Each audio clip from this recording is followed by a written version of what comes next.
8 de la mañana, 47 minutos. Seguimos en Pasados de Rosca y nos vamos a quedar hasta las 11 de la mañana. Vayan al canal de YouTube de Radio Magma. Ahí ingresan, se suscriben, dedito para arriba. Tienen el chat para interactuar con nosotros. También se pueden comunicar vía WhatsApp al 2494-640202. Nos escuchan por FM en la 92.1 y nos siguen en Instagram @Radio Magma. Y tal cual lo habíamos anunciado, estamos con el doctor Manuel Marañón, querellante de la representante de la Subsecretaría de Derechos Humanos de la provincia de Buenos Aires. Manuel, muy buenos días, gracias por haber venido. Hola, muy buenos días. No, muchas gracias por la invitación. Un placer. Y le preparamos mate porque yo le ofrecí mate, o sea, le dije, ¿tomás mate? Sí, me dijo, es con yuyo. Le aclaré porque, viste, yo siempre aclaro. Y, no, gracias, me dijo. Así que está con el mate nuestro invitado, que es el mate para los invitados, además, especialmente. Excelente, muchísimas ¿Viste? gracias. Es re lindo. Nos lo regalaron los chicos de Estrella de Belén, que vinieron a hacer prácticas acá y de regalo, cuando terminaron, nos dejaron el mate. Manuel, 3 años, casi 4, y todo el proceso previo hasta llegar al juicio. ¿Cómo te preparás para lo que va a ser hoy a partir de las 12 la lectura de la sentencia? Bien, sí, desde el 2006, en 2006 inició la investigación. La investigación. Te pido que te acerques al micrófono. Cuando se reanudaron los juicios. Y bueno, esto que vamos a vivir hoy, digamos que es la conclusión de aquel procedimiento que se arrancó recién se retomó en el 2006. Porque bueno, esto había iniciado después de acabada la dictadura y pasaron cosas en el camino. Sí, pasaron varias. De audiencia de vida, de punto final, los indultos, etcétera. Y recién a partir del 2006 se pudo volver a retomar la senda de la justicia, que hoy va a tener por lo menos un primer final, que es la sentencia. Es donde el tribunal que escuchó a lo largo de estos 3 años todos los testimonios y evaluó todas las evidencias que fueron acompañadas en el proceso, tanto por las acusaciones como por los imputados y sus defensas, va a terminar de dirimir las responsabilidades de estas 35 personas que llegan a esta instancia procesal. Porque llegan 35 también por este transcurso del tiempo, porque eran muchos más. Cuando iniciamos el juicio eran 53. En el camino algunos fallecieron, otros fueron quedando incapacitados por cuestiones de salud para llegar a estas instancias finales, con lo cual hoy son 35. Si esto se hubiese realizado por lo menos una vez finalizada la dictadura en los años 84 o 85, indudablemente ese número sería muchísimo mayor. Pero bueno, el dato alentador es que aún pasados 50 años se sigue construyendo la memoria, se sigue por los canales institucionales, se siguen haciendo procesos judiciales de acuerdo a las normas y a la constitución de nuestro país, se sigue juzgando a los responsables con todas las garantías que les corresponden y se sigue obteniendo justicia. Entonces, pasado tanto tiempo, y esto yo siempre lo destaco, se logra pura y exclusivamente por el tesón, por la lucha y por el esfuerzo de los organismos, fundamentalmente de derechos humanos, que son los que nunca bajaron las banderas de pedir justicia, jamás pidieron venganzas ni revanchas, siempre fueron a golpear las puertas de la institucionalidad y así se mantienen. Y bueno, hoy tendremos la respuesta jurisdiccional con el establecimiento de los hechos, las responsabilidades y, en el caso que correspondan, las penas que le corresponda a cada uno de estos individuos que venimos juzgando. Ayer Petra Marzoca nos decía, ayer estuvo a la mañana aquí y nos decía, hoy me levanté con una palabra en la cabeza: obstinada resistencia. Sí, y es tal cual. Es tal cual porque el otro día, participábamos en un conversatorio y surgió este tema de la lucha, ¿sí? Realmente de la lucha y del esfuerzo de tantas víctimas, de tantos familiares, de organizarse, de estar en comunidad, de ir a golpear puertas, y ir a golpear puertas donde las respuestas eran negativas. Vos pensás que esto arranca con una ley de autoamnistía que se autodictan los militares en septiembre del 83. Sí. Esa ley la anula Alfonsín, ni bien asume el 29 de diciembre del 83, anula esa ley, se abre una etapa donde se iban a hacer juicios, hay una discusión de si los militares se juzgaban a sí mismos por la aplicación del Código de Justicia Militar, etcétera, y ahí se luchó, te diría fuertemente, incluso por los miedos que había en aquel momento recién terminada la dictadura, las presiones, etcétera, y se logró un hito histórico, que es que el propio Poder Judicial de la Argentina juzgara al menos a los máximos responsables, que eran los comandantes de las juntas. Eso había traído un viento de esperanza de poder seguir juzgando al resto de los responsables, y sin embargo después de eso vinieron las leyes de impunidad, y a partir de ahí todo volvió a cero. Y las madres, las abuelas, después los hijos, fueron y golpearon cuanta puerta existía a nivel interno y a nivel internacional, pidiendo lo que, digamos, tendría que haber sucedido naturalmente, que es justicia. Es decir, bueno, investiguen, juzguen, y si tienen que condenar, condenen, y si tienen que absolver, absolvan, pero por lo menos juzguen, ¿sí? Todas las puertas se le cerraron. A nivel interno, ni hablar, se las cerró el poder político, se las cerró el poder judicial, que avaló durante décadas estas leyes que claramente eran inconstitucionales desde su conformación. Años 90. Tuvimos los indultos en el camino. Y así se siguió peleando hasta que a partir del 2003 las cosas empezaron a cambiar, y en el 2006 empezaron a ponerse en su lugar. Entonces, muchas veces preguntan, ¿pero por qué siguen con estos juicios después de 45 años? Y seguimos con estos juicios porque no permitieron hacerlos en su momento. O sea, ninguno quisiera estar en el lugar que estamos ahora. Quisiéramos que hubiese sucedido lo que debía suceder. En su momento, pero bueno, claro. Como no un juicio sucedió, justo. Tiene que pasar ahora. Juicio y castigo. Y hasta acá, digo, en los juicios donde ha habido sentencia, se ha corroborado la existencia de un plan sistemático. Sí, mira, eso nos lleva al origen. Ya en el juicio de las juntas, que es lo que se conoce como causa 13, después del informe de la CONADEP, que recolectó centenares de testimonios, se logró establecer jurídicamente, ¿sí?, a través de una sentencia, que es un acto de uno de los poderes del Estado, y que genera certeza, es decir, que es algo indubitable, que existió un plan criminal, que ese plan criminal fue diseñado, desarrollado y ejecutado por la Junta Militar, ¿sí?, y comprendió otros estamentos del Estado que ellos manejaban de facto. Es decir, la existencia de un plan criminal destinado a perseguir, secuestrar, torturar, desaparecer, asesinar, violar, robar, está probada desde el año 85 en este país. En todo el país. En todo el país, en todo el país. Esto fue un plan nacional.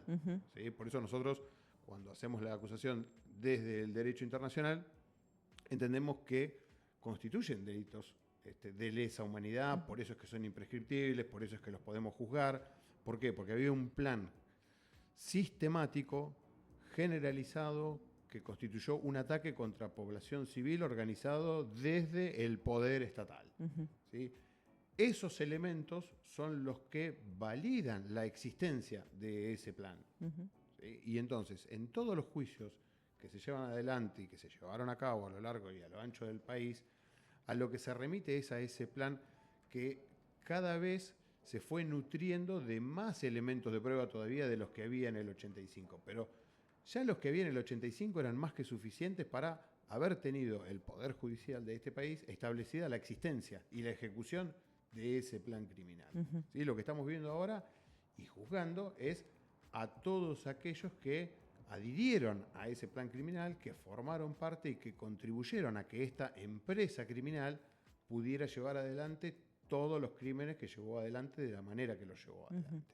En el caso de La Huerta arranca una causa, pero a medida que iba pasando el tiempo iban declarando diferentes testigos y víctimas que fueron detenidas y después, bueno, liberadas. Se fueron sumando más causas, como que tuvo muchas ramas. Esto en realidad se dio de la siguiente manera. Cuando se inicia la instrucción o se reinicia la instrucción en el año 2006, había algunas causas que habían tramitado en los primeros años estos de democracia incipiente, que se reabrían, donde había ya testimonios de víctimas, había cierta documentación acompañada, y en función de una denuncia que hace en el Juzgado Federal de Azul la entonces Secretaría de Derechos Humanos de la provincia de Buenos Aires, se vuelcan en ese expediente centenares de testimonios más y se pueden realizar o se logran realizar muchas medidas de prueba que tienen que ver con la obtención de documentación militar, que en su momento había sido documentación secreta, otra que había sido pública, y recabando todos esos testimonios, el juez de aquel entonces, que era el doctor Comparato, estructura la investigación por la enorme envergadura que esto tenía, porque no nos olvidemos que el Juzgado Federal de Azul concentró todos los hechos de lo que llamamos nosotros la zona, que comprendía Tandil, Azul, Olavarría, Las Flores, Tapalqué y otro montón de lugares. Era tanta la cantidad que la forma que él impuso para ordenarlo fue por centro clandestino de detención. Entonces, agrupó una serie de casos que presuntamente habían estado en La Huerta, por ejemplo, otros que habían estado en Monte Peloni, otros que habían estado en un jardín de Azul, y así por centro clandestino de detención. Entonces se hicieron legajos, que son, digamos, segmentaciones de la investigación con cabecera en un centro clandestino de detención. Luego, ¿qué es lo que pasó? Muchas de las personas que habían estado en un centro clandestino de detención, además habían estado en otros. Entonces, para juzgarlo, no se podía hacer en relación a cada víctima que participara del juicio del periodo en el que había estado en La Huerta, del periodo en el que había pasado por la comisaría primera, del periodo por el que había pasado en Monte Peloni. Y ahí es donde se empezaron a entrelazar todas estas historias y, bueno, se empezó a avanzar ya no por centro clandestino de detención, o sea, siempre teniendo como epicentro el centro clandestino de detención, pero incorporándose casos que no tenían que ver con ese centro clandestino de detención. En La Huerta, puntualmente, lo que sucedió fue eso, es decir, se inició el debate con todos los casos que habían, que correspondían a ese legajo de La Huerta, pero lo que se fueron sumando fueron otros casos que habían tenido detenciones o secuestros en otros lugares, y así es que se fue incrementando. Esto fue, a nuestro modo de ver, por lo menos algo muy beneficioso, porque nosotros enfrentamos muchísimos problemas a lo largo de todos estos años de proceso judicial, porque, bueno, el Poder Judicial es lo que es, funciona como funciona en Argentina, es decir, no escapa a las generales de la ley. En algunos momentos existió más voluntad de dotarlo de recursos como para que pudiera avanzar en su tarea. En otros momentos no existió ninguna voluntad de acompañarlo con recursos humanos, materiales, es decir, siempre sujetos a los vaivenes también de la política, de la economía, de los intereses, etc. En el marco de estas luchas por llegar a juicio, ¿qué nos sucedía? Los juicios que deben hacerse ante un tribunal oral de las investigaciones que se llevan adelante en los juzgados de Azul, deben hacerse ante el Tribunal Oral Federal de Mar del Plata. Esto por una cuestión de competencia, respetando lo que la Constitución indica en favor de las garantías del imputado y de los acusadores. Ese tribunal estaba, por supuesto, sobresaturado de acumulaciones de juicio. Entonces, ¿qué comenzó a suceder? Y además había jueces que habían intervenido en el juzgamiento de algunos imputados en relación a algunos hechos, a los que ahora les llegaba un nuevo juicio por otros hechos, digamos, con similares características. Entonces, como ya habían emitido opinión en sentencias anteriores, debían excusarse de intervenir y se debían designar nuevos jueces. Y ahí empezaron a subrogar en el Tribunal Oral de Mar del Plata jueces de otras jurisdicciones, de La Plata, de la Capital Federal, etc.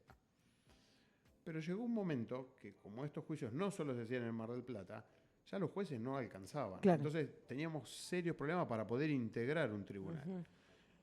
Entonces, las causas llegaban al tribunal de juicio y no teníamos un tribunal de juicio constituido. Y a veces pasaban 3, 4, 5 años sin que se pudiera constituir un tribunal con 3 jueces o 4, dependiendo de la envergadura del juicio, que fueran hábiles para llevar adelante ese juicio. Claro, porque era un además, cuello de botella. Claro, sí. Y en definitiva, esta sumatoria de casos, si no se hubiese logrado incorporar al juicio de la Huerta, donde el tribunal ya estaba constituido, y hacer estas sucesivas ampliaciones que se fueron haciendo. Sí, podían pasar 20 años, 30 años claro, más. Porque tendríamos que haber esperado por cada una de esas elevaciones a juicio la constitución de un nuevo tribunal y la posibilidad de llevar adelante un nuevo juicio individual para esos casos o esos grupos de casos que iban llegando a juicio. Entonces, se logró de esta manera abreviar bastante, por lo menos el juzgamiento y a lo que hoy llegamos, que es la sentencia. En algún momento se pidió, ¿no?, que este juicio se desarrollara completamente acá, ¿no?, en Tandil y zona. Eso finalmente no se logró, pero sí se continuó trabajando para que la sentencia sí fuera leída acá.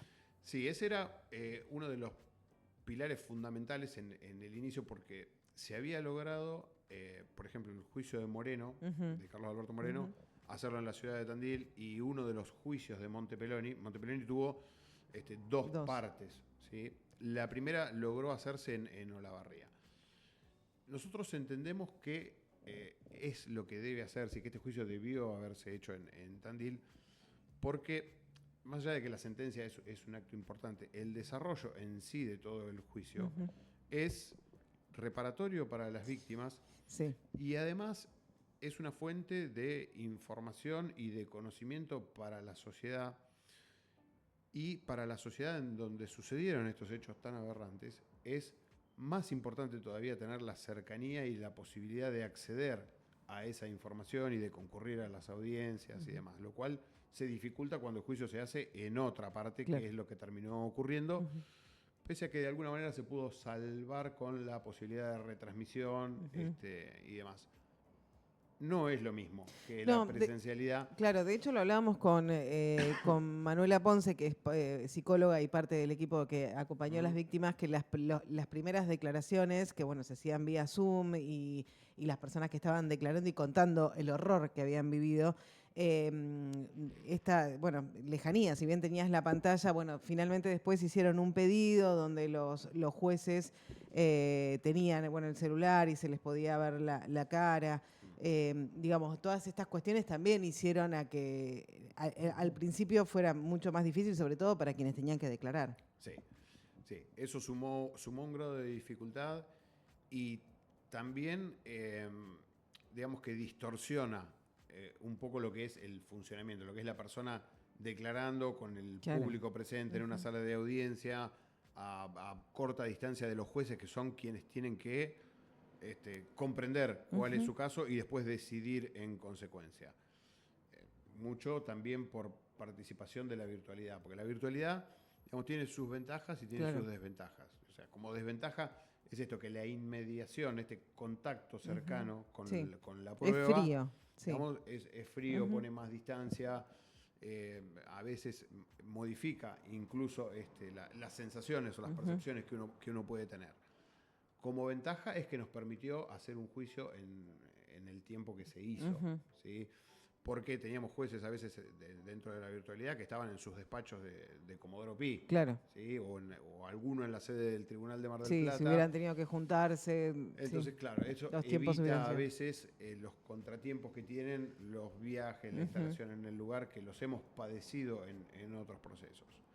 También es cierto que, y esto es como una crítica al funcionamiento del Poder Judicial en sí, no de los integrantes en concreto, ¿sí? Que han puesto su mejor buena voluntad y que son empleados judiciales del sistema. Y escapa su responsabilidad, pero sí desde el sistema y de las decisiones de administración de cúpula, digamos, en que se fijaron audiencias al principio, ¿te acordás? Los viernes de manera quincenal, con la excusa de problemas de espacio, de que la sala estaba saturada, de esto que es cierto, que los jueces, al ser subrogantes, también tienen sus obligaciones en sus respectivos tribunales. Entonces se trató de conciliar todo eso.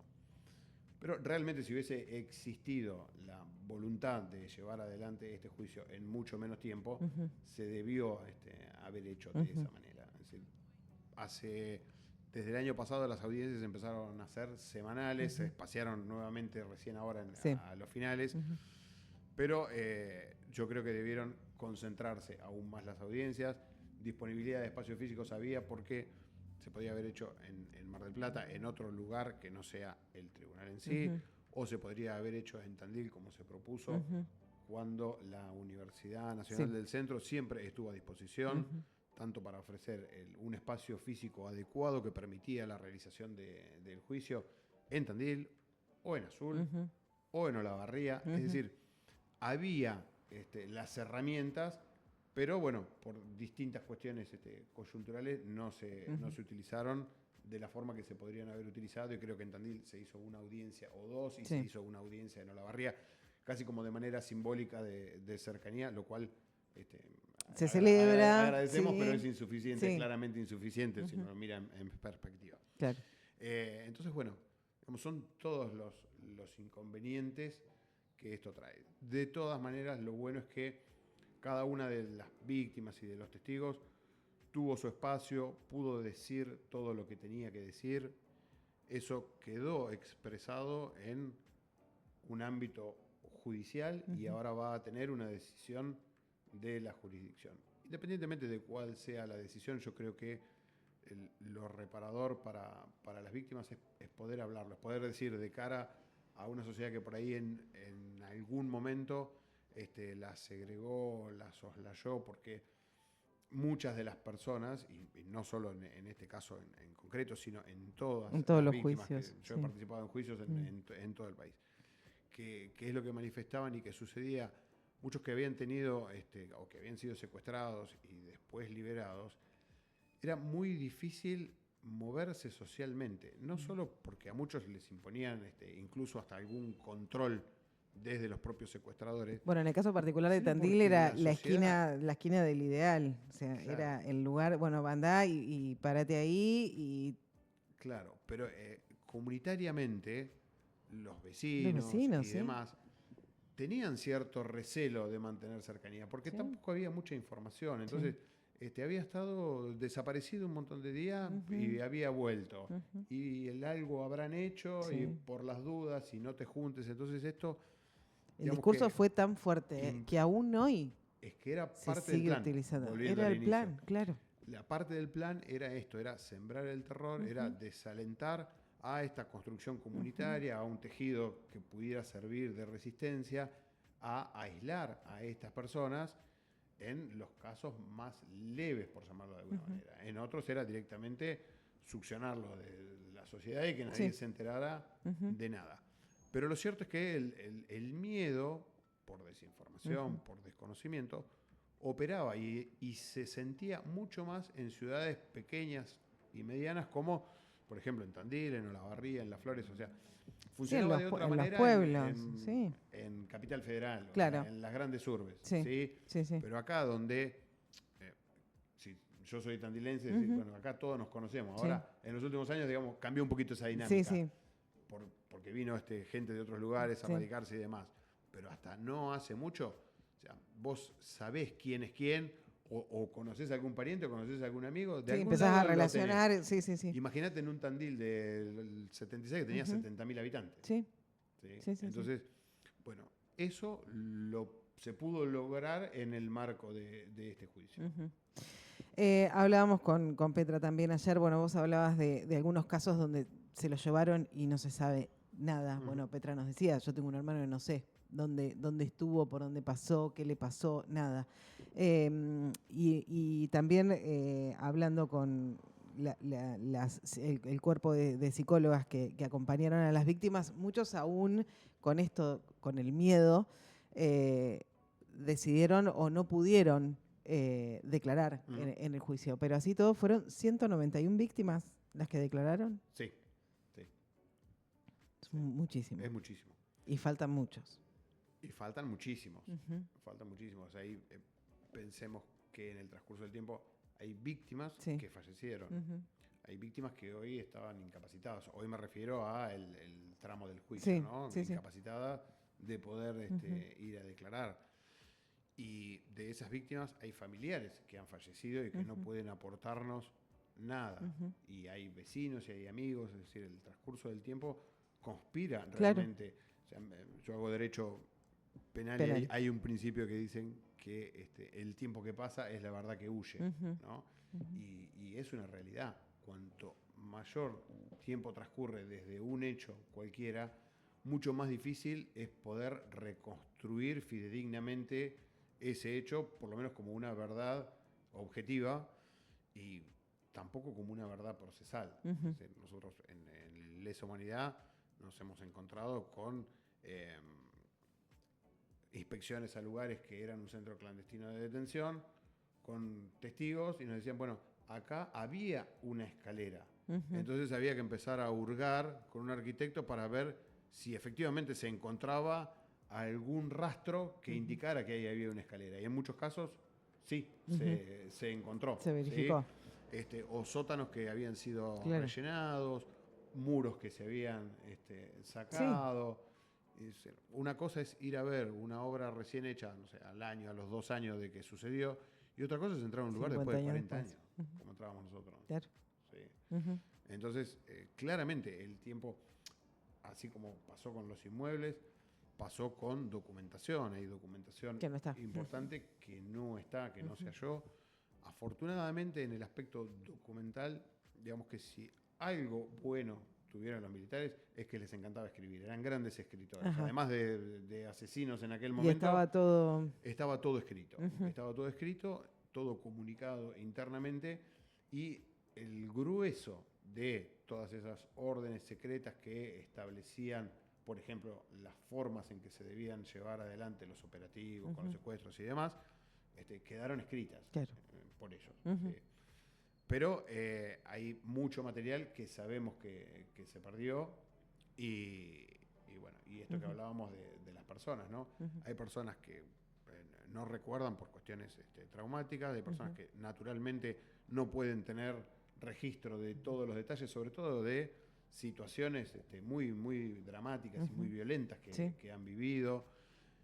Hay gente que, transcurrido el tiempo, decidió legítimamente pasar página, borrar y no querer referirse al tema. Hemos tenido nos contaban casos casos de personas a las que se ha contactado para prestar declaración, que nosotros suponemos, digamos, fundadamente, que tienen información porque hay un contexto que indica que esa persona tendría información, y que dicen, mirá, no te ofendas, pero yo de eso no quiero volver a hablar en mi vida. Entonces no quiero ni hablar ni frente a la justicia ni en ningún otro lado, porque no es lo que yo quiero.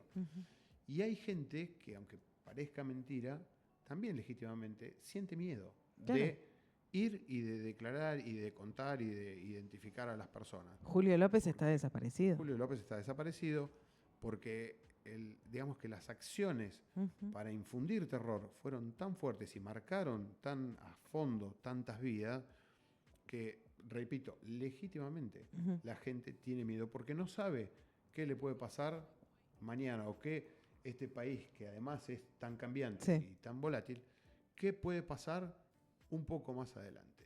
Y tanta razón tienen que pensemos que hace unos pocos años, en el gobierno donde Macri era presidente, la Corte sacó una resolución donde volvió a instaurar el 2x1, es decir, que era una válvula de escape para darle libertad a un montón de represores que ya estaban condenados legítimamente. Entonces, que una persona dude de qué puede pasar en este país si va y declara y cuenta quiénes eran los responsables y qué hizo cada uno, de qué le puede pasar mañana, aún dentro del marco supuestamente legal. ¿Sí? Porque, digamos, cuando hay decisiones jurisdiccionales, eso te reviste de legalidad algunas decisiones. Hoy, increíblemente, se está discutiendo con este discurso que siempre ha tenido la derecha, que es pobre, que está desacreditado de todas las maneras posibles, pero sin embargo la Corte van a resolver si van a iniciar el juzgamiento de la que ellos denominan la verdad completa. ¿Sí? Si van a juzgar a los terroristas de aquel momento por delitos de lesa humanidad. Entonces, cuando alguien dice, no, mira, yo realmente tengo miedo y es entendible, y no quiero, y aceptable. ¿Y qué le puedes decir? ¿Qué le vas a decir? Tenés razón. Entonces, ¿qué garantías te podemos brindar? Por eso es importante seguir avanzando, seguir haciendo juicios, ir generando conciencia, ir generando conocimiento. Petra dice, tenemos que seguir hablando. Petra, María del Carmen, tenemos que seguir hablando. Sí, en eso yo coincido, porque es la forma de generar los anticuerpos, porque digamos ¿cuál es el fin último de todos estos juicios, además de las sanciones que correspondan, de la reparación en términos sociales y emocionales a las víctimas? Es que no nos pase más. Claro. O sea, que mis No hijos no tengan que pasar por una etapa como la que atravesamos. Que mis nietos no lo tengan que pasar y que mis bisnietos no lo tengan que pasar. Es decir, que sea nunca más de verdad. Y para que sea nunca más de verdad hay que generar esos anticuerpos. Esos anticuerpos uno se empieza a generar desde el conocimiento, no desde el adoctrinamiento. Sí. Es decir, conozcan. O el decir esto ya pasó, dejémoslo. Está buenísimo que los chicos de las escuelas hayan ido a los juicios. Porque ahí ves de primera mano, ahí no es un adoctrinamiento como quiere la derecha a veces vender, que se trata de hacer en las escuelas. Entonces, la información está. O sea, que había un plan criminal que yo te contaba que está en una decisión judicial, que es un poder del Estado. Los chicos que ven Cívica, ven a Montequiel, la división de poderes, bueno, saben que el Poder Judicial genera actos de gobierno, las sentencias son actos de gobierno. Hay una sentencia que dice que el Ejército, la Fuerza Aérea y la Marina se juntaron y escribieron este plan, que está escrito y está probado que lo escribieron ellos. Y en ese plan decían que los grupos de secuestro se iban a organizar en autos sin identificación oficial, con personal vestido de civil, que debían ingresar en tanto número al domicilio, que violentamente debían tomar al blanco objetivo, que era un ser humano, generalmente un vecino. Sí. Que debían encapucharlo, que debían trasladarlo o en el piso del trasero del vehículo o en el baúl del vehículo hasta un lugar que ellos eufemísticamente llamaban LRD, que era lugar de reunión de detenidos, que eran los centros clandestinos de detención y tortura. Que una vez que llegara, ¿sí?, lo tenían que torturar para obtener la información necesaria de otros posibles subversivos y demás. Es decir, todo eso estaba escrito, estaba pautado. Y está comprobado en todos los juicios que se han desarrollado. No hay adoctrinamiento a los chicos ni a los jóvenes en conozcan esto. O sea, esto además era parte de la legislación, según ellos, que imperaba en ese momento. Es decir, era un reglamento interno, era una orden secreta, era una orden de servicio. ¿Sí? Era, digamos, un instrumento legal dentro de la dudosa legalidad y del marco de inconstitucionalidad de la dictadura, pero digamos que eran los instrumentos con los que ellos se manejaban. ¿Sí? Sí. Entonces, volviendo, te decía, el fin último de todo esto es el conocimiento para la evitación de cuestiones que por ahí no se van a dar de una manera exactamente igual a la que se dieron, pero que se dan con otras formas, con otros matices, con otro ropaje, ¿sí? Y lo vamos viendo a lo largo del mundo, este crecimiento exponencial de las extremas derechas, cómo empiezan a calar en la construcción del enemigo, en la deshumanización de determinados sectores. Hoy podemos deshumanizar a los inmigrantes en algunos lugares, ¿sí? Porque o sea, comienzan a destratarlos de tal manera donde la sociedad va generando una resistencia a esos individuos, responsabilizándolo de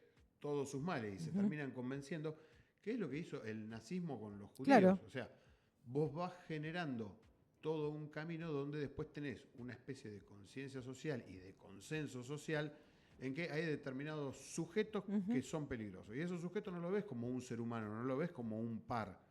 Entonces no es necesario tener empatía, no es necesario que se le reconozca ningún derecho, no es necesario que se le respete ni su dignidad, ni su vida, y se termina naturalizando un montón de acciones violentas para la eliminación de esos elementos que son nocivos para la sociedad y para la gente de bien, es decir, que nos vienen a distorsionar. Sí, la deshumanización, cuando escuchamos, perdón, acomodo el micrófono,